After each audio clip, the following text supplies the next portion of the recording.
siapa saja nih Pak yang malam hari ini akan kita panggil ke atas. Pak Sukmandaru Prihatmoko, monggo berkenan untuk naik ke panggung. Pak Sukmandaru. Kemudian Pak Adi Mariono, silakan Bapak Adi Mariono dari, ini akan membahas Minerba, tapi sedikit nanti saya mau spoiler ya. Kenapa? Karena penulisnya informasinya ada 12 penulis dan melihat green energy ini dari berbagai macam aspek. Begitu. Oh 13. 13, spoiler begitu. agak salah saya, maaf ya Pak ya. 13 bahkan melihat tidak hanya dari Minerba, kemudian tambang, ada dari mana lagi? Dari Migas, kami Migas. undang Bapak Ari Samodra. Bapak Ari, baik. Bapak boleh bergabung di tengah Bapak? Kemudian monggo dari Geothermal Denta ada Bapak Tafif Azimuddin. Kami persilakan Pak Tafif untuk ikut serta bersama kami.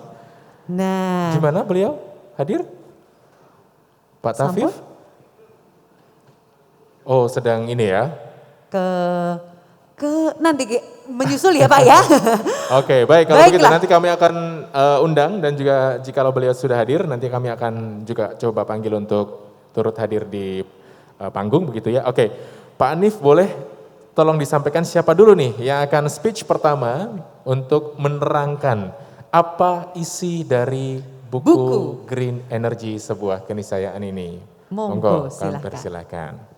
Baik, nanti yang Green Energy biar Pak Daru aja. Saya mau membuka sedikit bahwa kita menulis 3 buku. Yang pertama adalah Green Energy tentu saja yang kita luncurkan secara resmi.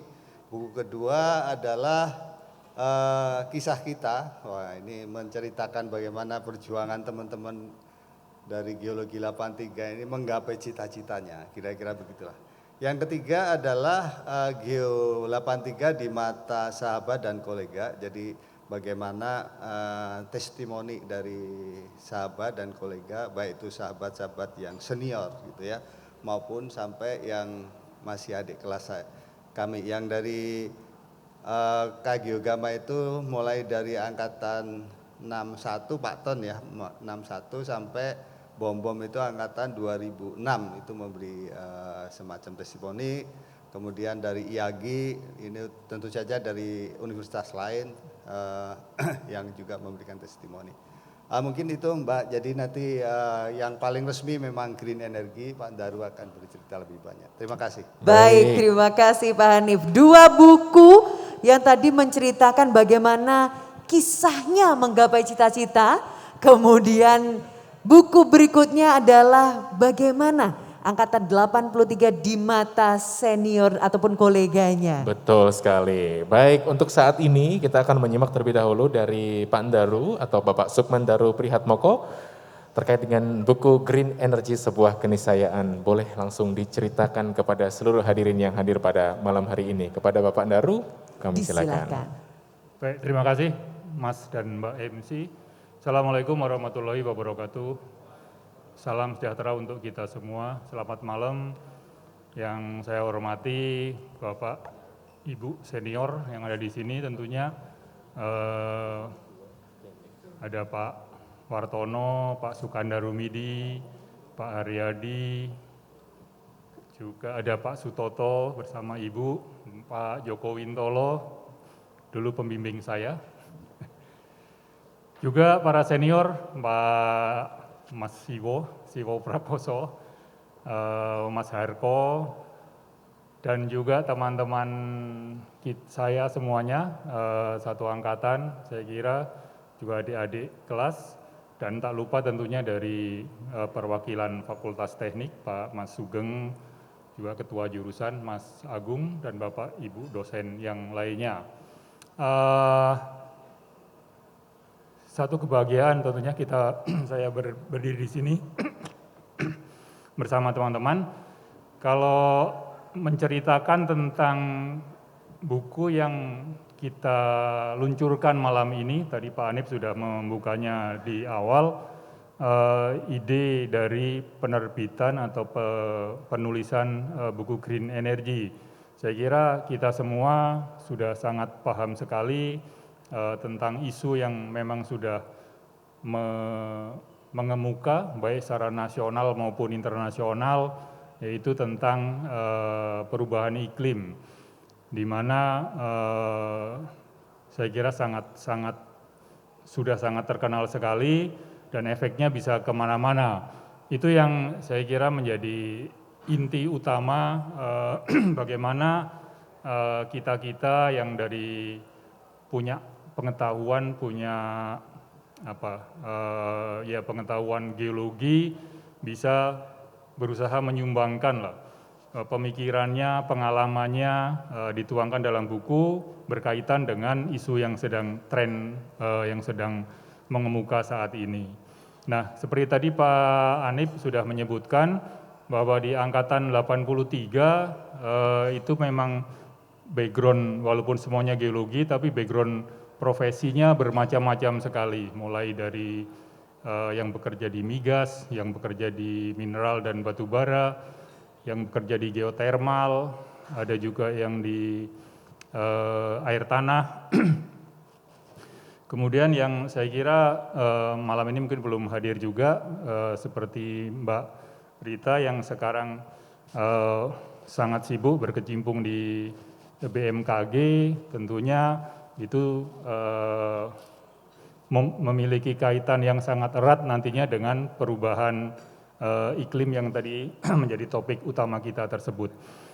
Juga tadi ada disinggung juga, selain yang memang basisnya adalah geologi, ada juga yang agak menyeberang, Pak Anip sendiri sebagai jurnalis, tapi masih bau-bau geologi juga. Kemudian ada Mak Susidarto di perbankan, saya kira pengajar saya kira ada juga di angkatan kita. Nah, dilandasi dengan pengetahuan atau dasar modal kami di angkatan 83, kami mencoba untuk merangkum semua ide-ide dari berbagai profesi tadi, kita coba rangkum dengan satu topik besar, bagaimana kita memiliki ide, pendapat tentang menangani perubahan iklim tersebut. Yang paling tren sekarang tentunya bagaimana kita membantu memikirkan mengurangi efek-efek dari perubahan yang disebabkan oleh perubahan iklim tersebut. Salah satunya ya tentunya tadi kita semua sudah paham betul berbagai penyebab perubahan iklim yang terjadi, baik itu yang sifatnya alamiah geologi maupun yang sifatnya oleh ulah manusia dalam tanda kutip ya. Walaupun ulah manusia bisa disebut sebagai sesuatu yang positif juga di situ. Atau kalau dalam kajian kita atau bacaan kita disebut sebagai aspek atau faktor antropogenik. Nah, saya kira yang bisa kita lakukan tentunya bagaimana meminimalisir penyebab-penyebab yang sifatnya antropogenik tadi ya. Kalau penyebab-penyebab yang sifatnya alamiah, geologi misalnya seperti letusan gunung yang kemungkinan besar juga akan menyebabkan perubahan iklim, saya kira kita agak jauh kecuali memitigasi untuk korban-korbannya. Tapi untuk perubahan iklimnya sangat jauh. Jadi apa yang bisa kita lakukan tentunya lebih ke arah yang antropogenik tadi. Nah, yang paling dekat adalah ya tentunya bagaimana kita memberikan sumbangan untuk menggantikan atau menggeser pemakaian bahan bakar fosil yang sekarang memang sangat mendominasi pemakaian energi di dunia dengan energi yang lebih ramah lingkungan, tidak menimbulkan banyak polusi dan juga bisa terbarukan. Tentunya banyak opsinya. Jadi dan itu pas sekali dengan background yang ada di angkatan kita, angkatan kami, angkatan 83. Misalnya energi terbarukan geotermal. Contohnya kita punya beberapa teman yang memang aktif di sana, salah satunya Pak Tafif dan Pak Tafif juga sebagai ketua panitia. Pak Tafif belum ada di sini. Kemudian dari sisi migas ada Pak Ari Samodra Sebenarnya ada juga Pak Anton Supriyono, yang lain masih ada lagi mungkin ya di migas ya sebenarnya. Nanti Pak Ari bisa memberikan komentar juga. Bagaimana kita menyikapi pergeseran tren energi tersebut dari sisi teman-teman migas. Itu dituliskan di dalam buku tersebut. Kemudian dari sisi minerba sendiri, yang kebetulan menjadi basis saya, dan ada Pak Adi Mariono di sini, mungkin nanti Pak Adi bisa bantu menjelaskan juga bagaimana profesi atau industri minerba itu dalam menyikapi pergeseran pemakaian energi tadi, dari energi yang boleh dibilang sebagai brown energy menuju ke green energy tadi ya. Nah, Pak Adi mungkin nanti bisa cerita tentang nikel selintas. Saya sendiri di buku tersebut nulis tentang rare earth element atau mineral atau unsur tanah jarang yang saat ini memang sedang menjadi tren dipakai untuk bahan-bahan material teknologi tinggi ya, di mana yang menguasai sekarang sebagian besar adalah Cina, 80% pangsa pasar REE itu adalah berasal dari Cina, padahal Indonesia juga punya potensi ke sana. Dalam buku itu saya tulis juga apa sih bagaimana potensinya dan kemudian tantangan pengembangannya. Nah, di sisi yang lainnya ada energi-energi terbarukan yang lain, misalnya gas hidrat yang ditulis oleh Pak Joni, kemudian tentang konservasi air tanah, kebetulan ditulis oleh 2 orang, ada Pak Mas Baskoro dan juga Budi Kristianto. Ada juga tentang sirkular ekonomi yang sekarang sedang ngetren juga, ditulis oleh kawan kita yang paling jauh dari Papua, Mas Agus Dwiana. Apalagi kayaknya sudah semua saya sebut di situ.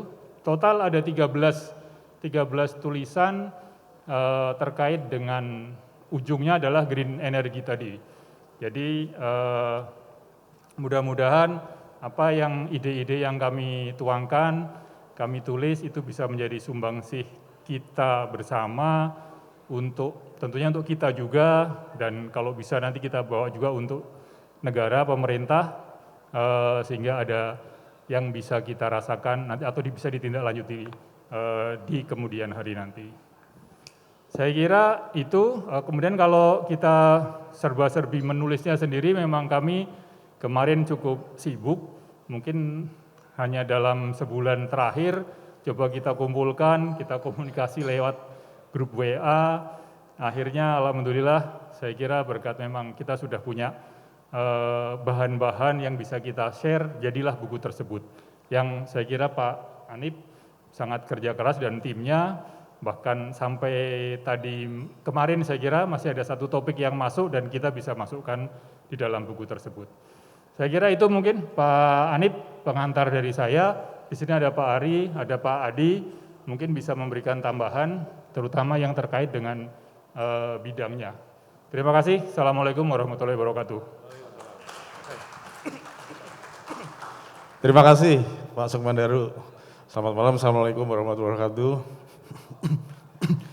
Saya Ari Samudra, mungkin mewakili dari teman-teman yang migas.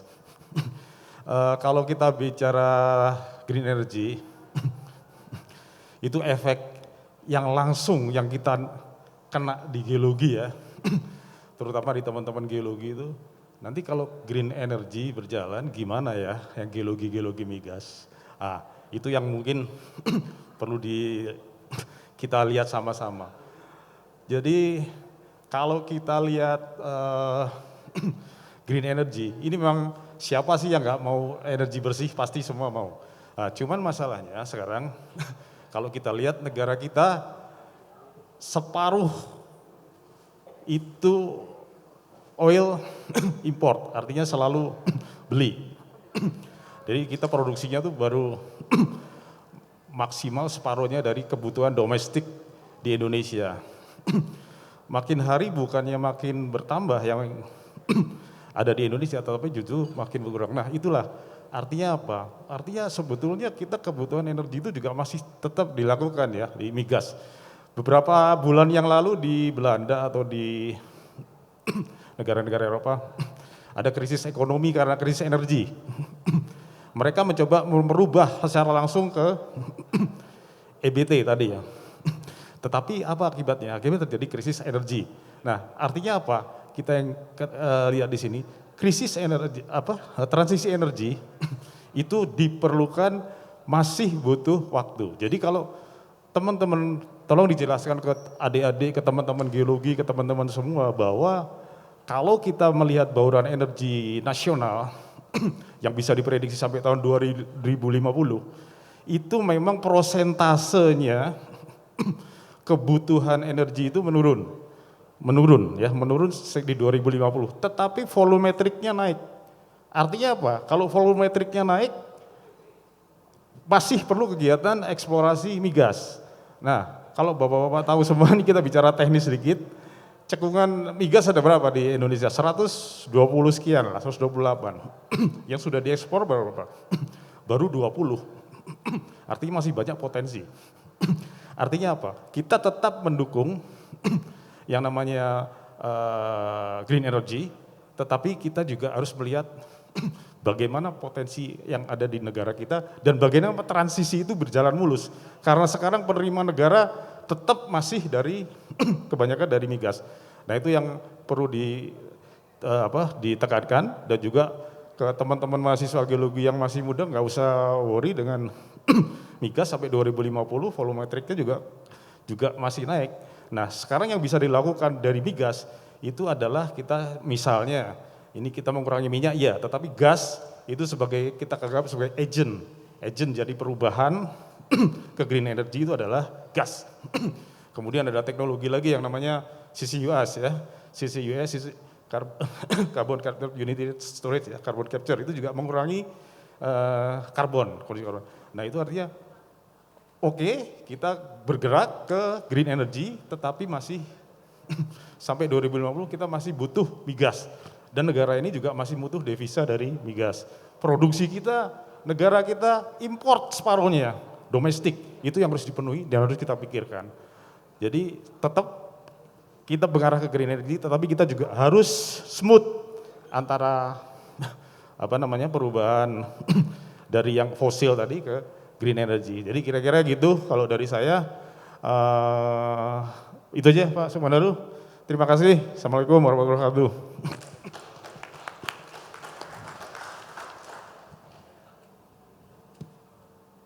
Bagianmu itu. Assalamualaikum warahmatullahi wabarakatuh. Salam sejahtera buat kita semua. Om Swastiastu. Izin Pak Ton, Bapak-bapak Ibu semua, guru-guru kami, Pak Toto, Sugeng Dalu, Mas Haryadi, Mas Joko Wintolo, Pak Profesor Sukandar Rumidi dan Ibu, dan para senior kami. Perkenalkan sedikit melanjutkan dari Pak Daru tentang green energy. Ada sesuatu yang menarik, yaitu yang terkait dengan saat ini transformasi dari brown ke green itu mereka atau di dalam KTT COP, negara-negara yang ada di bawah PBB itu mencoba untuk membatasi pembakaran fosil fuel. Jadi mereka sepakat untuk membatasi emisi CO2, membatasi emisi SO2, kemudian menghentikan PLTU batubara, dan sederet inisiatif. Termasuk yang di situ adalah mencoba untuk mengganti kendaraan-kendaraan yang memakai bahan bakar minyak atau fosil menjadi kendaraan listrik. Sehingga ketika kita bicara kendaraan listrik, mau nggak mau kita bicara bahan tambang namanya nikel. Dan bahan tambang nikel ini saat ini 6% dari kebutuhan nikel atau konsumsi nikel dunia, sekitar 2,5 juta metal nikel, itu untuk kendaraan listrik. Jadi apapun baterainya, apakah itu lithium ion dengan beberapa kombinasi metal, selalu membutuhkan nikel, karena nikel adalah sebagai suatu storage nikel yang bagus. Sugeng rawuh Bu Rita, monggo langsung naik ke panggung ya Bu Rita ya.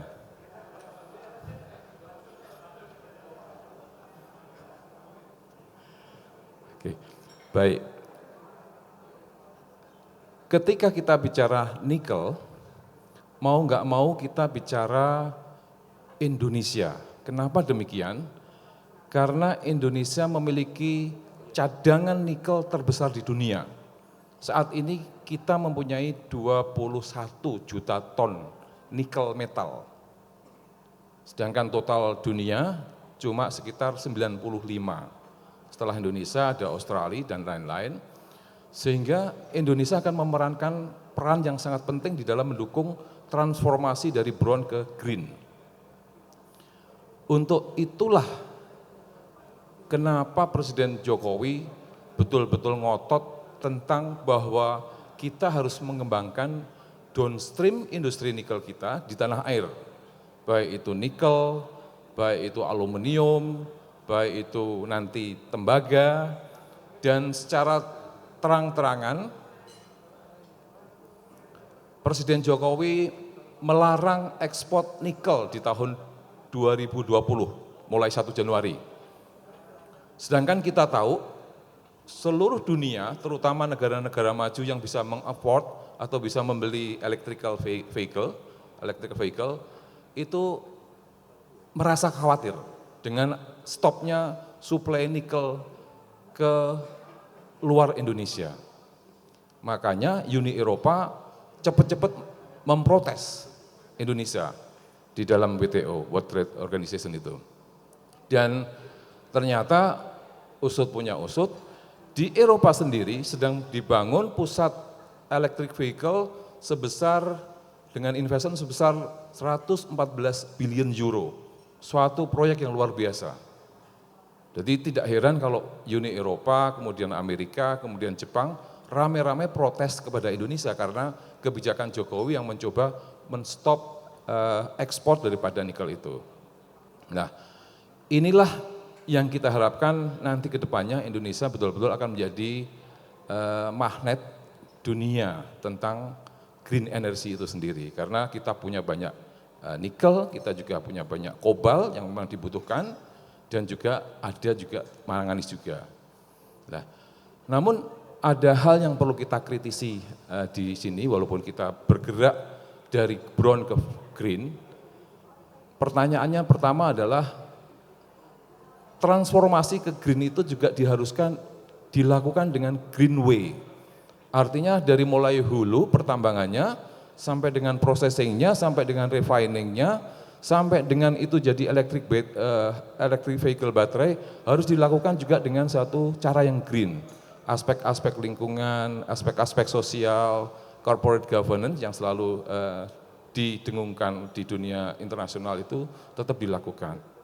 Dan inilah yang menjadi tantangan kita semua di dalam negeri tentang bagaimana kita bisa memberikan suplai nikel tetapi dengan cara green juga. Jangan sampai suplai nikel dilakukan dengan cara yang sembarangan, tidak memperhatikan tadi environmental, social, dan corporate governance itu. Nah, inilah tantangan kita semua yang kita bisa lihat sekarang ini. Gitu.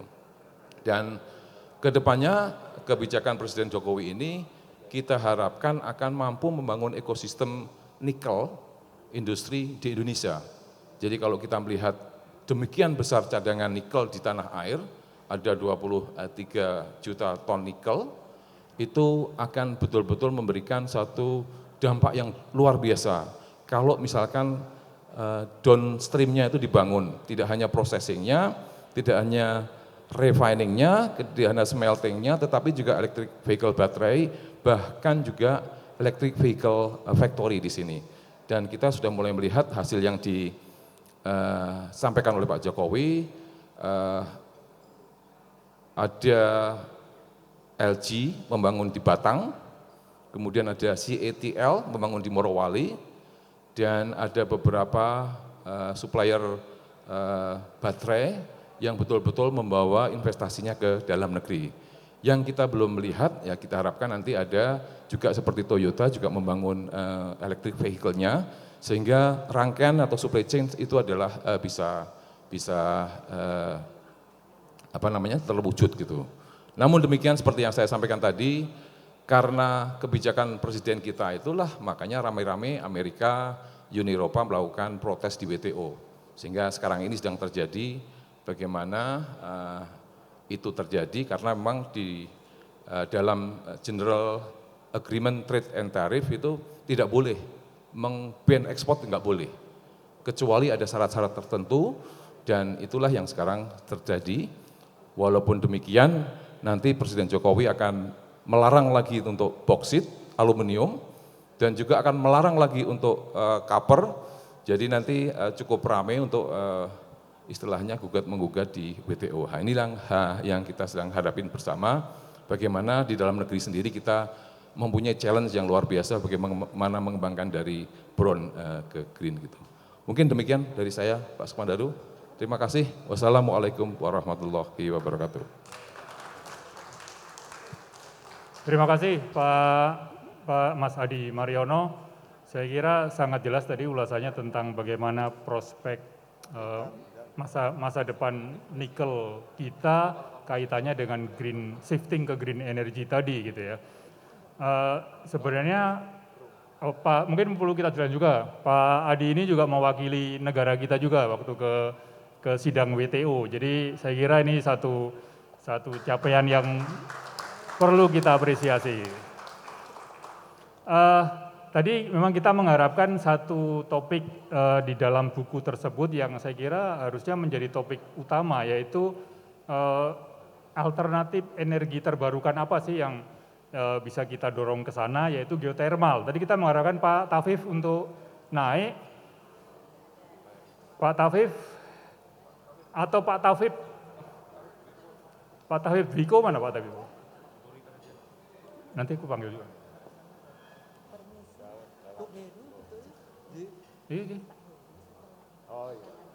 Nah, tapi sebelum Pak Tafif sambil menunggu Pak Tafif, kita mengharapkan Mbak Rita boleh ikut naik juga, Mbak Rita. Tadi, monggo. Karena tadi seperti kami sebutkan bahwa green energy itu asal mulanya dari adanya fenomena perubahan iklim tadi. Saya kira pas sekali kalau Mbak Rita juga memberikan satu ulasan singkat mungkin tentang perubahan iklim, cuaca, nanti terkait dengan bagaimana pengembangan atau shifting dari brown energy ke green energy. Mungkin monggo Mbak. Sebelum ke Mbak Rita, Pak Tafif dulu sebentar ya untuk geothermalnya. Assalamualaikum warahmatullahi wabarakatuh. Mewakili Pak Tafif Azimuddin, hampir sama dengan nama beda tipis. Kalau sama Bu Rita sedikit tipis juga, Dwiko Rita Karanati Kalsat, Dwiko Rianto. Beda-beda tipis, dua orang mirip. Baik, tadi terkait yang disampaikan Pak Dodok, Om Dodok tadi, terkait electric vehicle, di mana bahannya adalah kalau dari pertambangan adalah nikel. Nah, bagaimana dengan geothermal? Sebenarnya ada satu unsur yang ada di dalam geothermal yaitu lithium. Nah, ini ya saat ini sedang dalam masa, kalau di Indonesia sedang masih tahap research, tapi kalau di Amerika sudah diproduksikan secara komersial. Nah, ini tantangan bagi kita, khususnya bagi Indonesia, untuk memanfaatkan kandungan lithium di dalam fluida geothermal. Sementara kita tahu sendiri bahwa di Indonesia potensi energi geothermal adalah sekitar 23,7 gigawatt. Dan untuk listrik itu dipakai sekitar 2.175 megawatt. Artinya masih ada peluang cukup banyak, khususnya untuk pemanfaatan secara langsung atau tidak langsung. Kalau selama ini yang kita kenal untuk listrik ada pemanfaatan tidak langsung. Sementara pemanfaatan langsung itu belum banyak sekali dikenal. Untuk itu masih ada peluang yaitu memanfaatkan salah satu unsur yang ada di fluida geothermal yaitu lithium, kaitannya untuk sebagai bahan di dalam pembuatan baterai untuk electric vehicle. Dan kita tahu sendiri juga, lithium juga mungkin ada juga di pertambangan juga ada diambil dari biji-biji mineral di pertambangan, tapi di sisi geothermal yang kita kenal juga sebagai green energy itu masih banyak potensi yang bisa kita optimalkan. Jadi itu nanti yang akan kami paparkan di dalam buku yang sedang diluncurkan ini. Demikian mungkin Pak Sumandari, terima kasih. Terima kasih Pak Tafib, sama Pak Tafib juga Pak Kendal, cuma belum kelihatan tadi. Saya kira betul, geothermal itu harusnya menjadi andalan kalau mau kita bicara tentang energi terbarukan atau green energy ke depannya, yang kita masih punya sumber daya yang cukup banyak ya Pak Tafib ya, kira-kira 30 giga. Ya, yang baru di-develop mungkin bangsa 2000-3000-an giga. Selanjutnya mungkin Mbak Rita, monggo. Mohon maaf. Assalamualaikum warahmatullahi wabarakatuh. Waalaikumsalam. Yang saya hormati atau yang terhormat para guru, para dosen, profesor yang telah membimbing kami, yang juga hadir di depan ini. Alhamdulillah beliau dalam keadaan sehat dan tetap semangat. Terima kasih sudah berkenan hadir Bapak Ibu semua, dan juga teman-teman dari Geologi 83 yang sangat kreatif mengarrange acara ini. Nah, secara singkat, apa yang sudah disampaikan oleh Pak Adi Mariono, Pak Anif, Pak Sukmandaru, Pak Tafib, Pak Ari mungkin tadi juga sudah ya. Sebetulnya suatu hal yang sangat vital, dan apabila tidak dilakukan akan menjadi fatal. Kenapa itu demikian? Karena sesungguhnya pada saat ini benar-benar data-data selama 100 tahun bahkan ribuan tahun itu memang secara geologi menunjukkan ada cyclic ya, perubahan iklim, tetapi itu fenomena planet posisi terhadap matahari ya. Itu kan dalam sejarah geologi dulu diajarkan oleh Prof. Sukandarumidi, Pak Wartono, ada siklus es mencair. Itu memang benar. Namun siklus itu kan ribuan tahun, ribuan atau paling cepat ratusan tahun. Yang terjadi setelah tahun 1850, siklus itu kita lihat dari data 50 tahun sekali. Jadi kita di BMKG ada data 1850, 1900 sampai 1950 hanya bukan es mencair, tetapi fenomena di mana intensitas hujan melompat. Itu yang harusnya siklus 50 tahunan, setelah tahun 1980 siklus itu menjadi 10 tahunan hingga 5 tahunan dan akhirnya nyaris hampir tiap tahun. Nah, kemudian es di puncak Jayawijaya yang diselidiki oleh BMKG, nampaknya sebelumnya yang luasnya itu 200 km persegi, 200 km persegi, saat ini tinggal 2 km persegi. Jadi tinggal 1%. Jadi itu benar-benar mencair. Itu di puncak Jayawijaya. Apalagi di kutub. Nah, puncak Jaya itu kan esnya relatif kecil dibandingkan kutub. Itu pun tinggal 1%. Dan BMKG memprediksi tahun 2025 atau 2026 es itu akan lenyap karena terus pemanasan itu terjadi. Nah, dan apabila kita tidak melakukan mitigasi dalam arti tadi sudah dijelaskan oleh Pak Adi Mariono dan kawan-kawan, mentransformasikan energi brown menjadi green, bahkan sekarang juga menjadi blue, brown, green, blue. Kenapa itu vital dan fatal kalau tidak dilakukan? Karena kalau tidak dilakukan dengan business as usual, artinya kita tetap bertahan pada brown, tahun 2030 suhu udara akan meningkat 0,5 derajat Celcius dibandingkan tahun 2030 ya, dibandingkan tahun 2020. Selama 10 tahun 0,5 derajat Celcius. Padahal di Indonesia sejak tahun 1850 hingga saat ini sudah mencapai 1,2 derajat Celcius. Kalau 2030 tambah 0,5 berarti 1,7 derajat Celcius. Batasan kesepakatan dunia dalam Paris Agreement diizinkan 1,5 derajat Celcius. Artinya Indonesia akan melampaui batas yang diizinkan. Dalam kondisi meningkat 1,2 derajat Celcius, kejadian ekstrim, siklon, badai tropis, Indonesia itu mestinya jarang, langka mengalami badai tropis. Kami memonitor setiap minggu itu ada badai tropis. Harusnya badai tropis itu kalau terjadi, itu akan menjauh dari wilayah ekuator.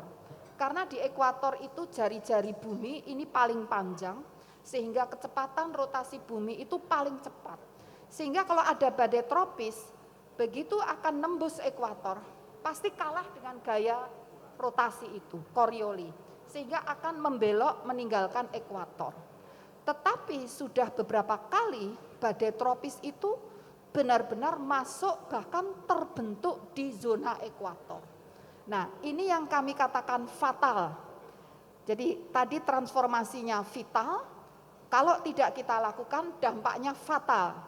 Nah, dan apabila diteruskan kita tidak transformasi ke green atau ke blue, proyeksi yang dihitung oleh BMKG akhir abad 21 atau tahun 2100 suhu udara akan meningkat mencapai 3 derajat Celcius. Hari ini 1,2 derajat Celcius, kondisinya sudah seperti ini. Bayangkan kalau 3 derajat Celcius, barangkali kondisi ekstrim, badai, itu sudah menjadi kenormalan baru. Nah, itulah yang disebutkan fatal, bila hal-hal vital tadi tidak dilakukan. Demikian, terima kasih. Semoga mohon doa Bapak Ibu sekalian, semoga kita semua berhasil benar-benar melakukan mitigasi terhadap perubahan iklim.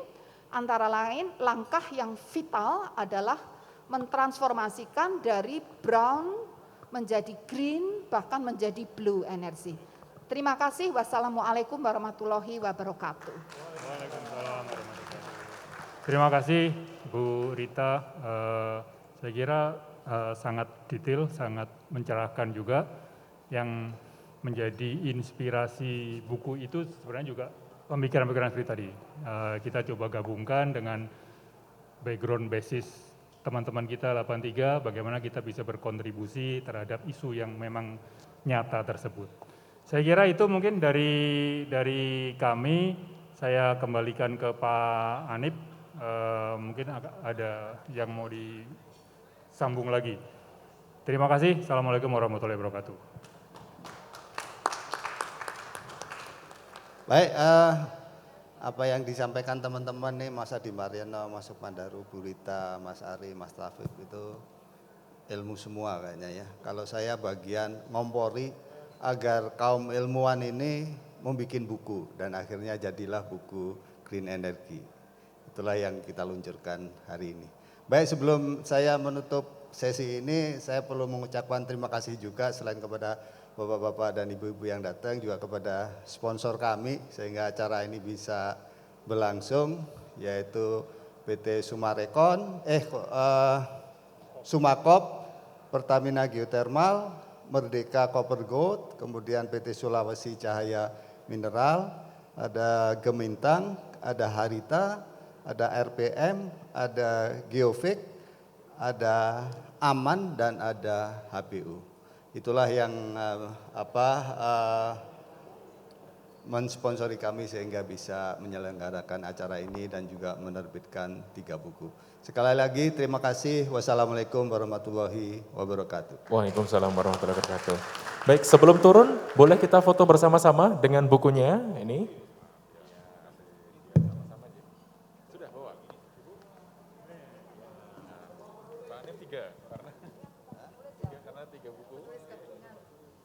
Baik, bersama-sama kita akan berfoto dengan menggunakan bukunya.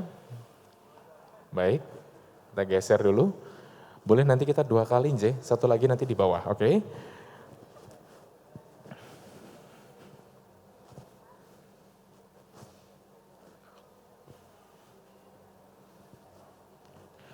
Baik, kita foto terlebih dahulu. Ini dia buku Green Energy, sebuah keniscayaan yang diluncurkan oleh rekan-rekan dari Geo 83.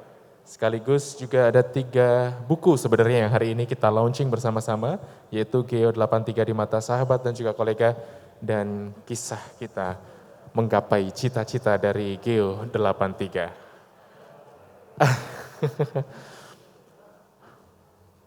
Tidak boleh lepas masker ini ya?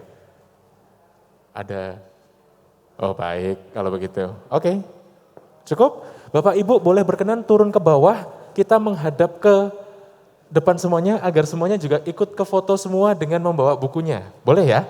Oke, monggo. Iya, siap. Begitu. Bapak, rekan-rekan dokumentasi boleh kita berada di atas rekan-rekan dokumentasi? Boleh, silahkan. Ya, Bapak Ibu boleh bangkit berdiri dengan membawa bukunya, kita angkat ke atas, kita foto bersama-sama dari atas. Nah, jadi kelihatan ya. biar kelihatan. Bapak Silakan. Ibu yang di depan jangan diangkat, nanti nggak kelihatan yang belakang, tetap di dada saja. Iya. Pak yang diangkat yang belakang-belakang ya Pak ya gitu. Cantik ya angkanya ya 3883 Denta. Ini saya nggak kepikiran besok kalau alumni angkatan 83 ini akan reuni di tahun ke-83 gimana ya? Nah itu ya.